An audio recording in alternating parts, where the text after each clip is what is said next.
In the heart of the city stood the grand mansion of Mr. Richard Alcott, a millionaire famous for his wealth, his lavish parties, and, more than anything, his arrogance. To Richard, money was everything, and people without it were invisible. Among his staff was Carlos, the mansion's cook. Carlos was humble, hardworking, and always respectful. He had a son named Mateo, a quiet 13-year-old boy with curious eyes and a love for solving puzzles. While his father worked in the kitchen, Mateo often sat quietly in the corner with puzzle books, Rubik's cubes, or riddles. One evening, Richard threw a dinner party. The halls glittered with chandeliers, laughter echoed, and glasses clinked. Wealthy businessmen and their families gathered, all eager to impress. During the party, Richard boasted about his intelligence, waving around a beautiful handcrafted wooden puzzle box. "This box," he said proudly, "was made by a master craftsman in Europe. I've had it for years, and no one has ever solved it. It takes a true genius to unlock. The guests admired it, twisting and turning it in vain. No one came close." Richard smirked, enjoying the spectacle. Then, out of the corner of his eye, he noticed Carlos's son Mateo standing quietly near the doorway, holding a tray of drinks to help his father. Richard chuckled cruelly. "Hey, Carlos," he called, "why don't we let your boy try? Surely, if the greatest minds here can't solve it, a cook's son will give us all a laugh." Laughter erupted around the table. Carlos froze, embarrassed, but Mateo stepped forward calmly. "If you don't mind, sir," he said softly. Richard tossed him the box, certain this would be amusing. Mateo sat down at the edge of the table. His small hands ran over the puzzle, feeling every groove, every notch. His eyes narrowed with focus.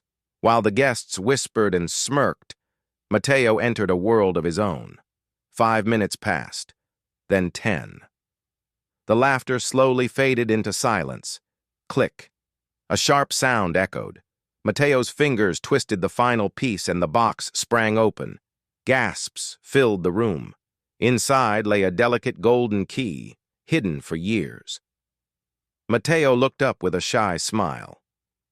"It wasn't that hard.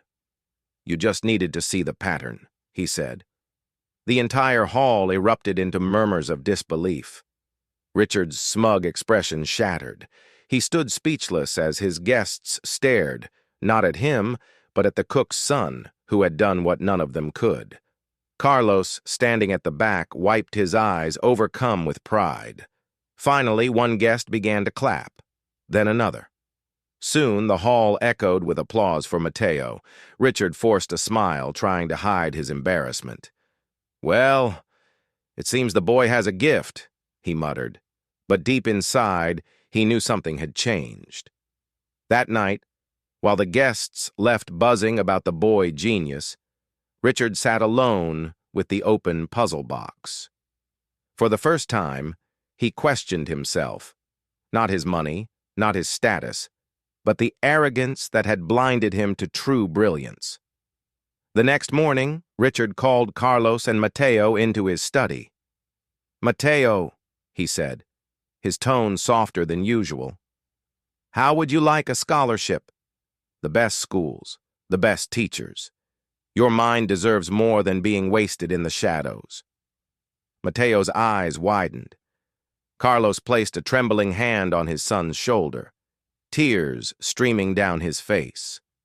From that day, the millionaire who once mocked a cook's son became the man who invested in his future, and Mateo, he grew to become one of the country's most brilliant problem solvers, known not for his wealth, but for his mind.